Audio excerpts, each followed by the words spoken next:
খাগড়াছড়ির মাটিরাঙ্গায় ন্যায্য মূল্য না পেয়ে সড়কে কাঁঠাল ফেলে দিয়ে চলে যাচ্ছেন কৃষকরা। একই কাজ করছেন স্থানীয় ব্যাপারীরাও। তারা বলছেন বাজার দর অনুপাতে কাঁঠালের পরিবহন ব্যয়ও মিটছে না।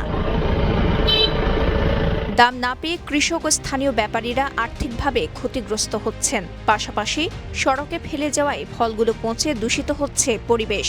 এতে বেকায়দায় পড়ছেন পথচারীরা। পার্বত্য জেলা খাগড়াছড়িতে কাঁঠাল উৎপাদনের জন্য বেশ পরিচিত উপজেলা মাটিরাঙ্গা। এবার ফলন হয়েছে ভালো, কিন্তু স্থানীয়ভাবে বিপণন প্রশিক্ষণ ও অন্যান্য সুবিধা না থাকায় ফলটি ন্যায্য মূল্য পাচ্ছেন না কৃষক ও ব্যাপারীরা। কাঁঠাল বেচা বিক্রি খুবই কম হচ্ছে, আমাদের খরিদ্দারেরা আসতেছে না।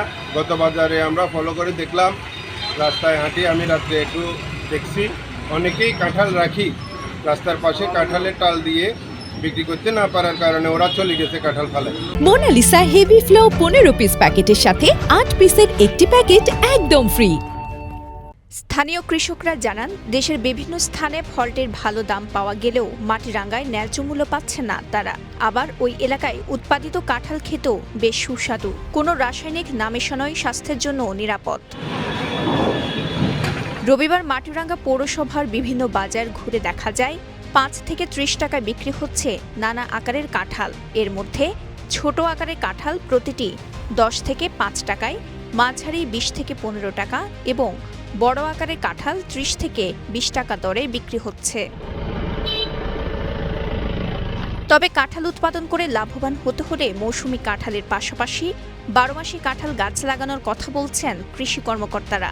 আবার ভালো দাম পেতে আচার ও চিপস তৈরির মাধ্যমে কাঁঠাল সংরক্ষণ করা যেতে পারে বলে জানান মাটিরাঙ্গা উপজেলা কৃষি সম্প্রসারণ অফিসার মোহাম্মদ সেলিম রানা। আমরা যদি একটা হিমাগার ব্যবস্থা করতে পারি, সেখান থেকে আমরা উপকৃত হতে পারি।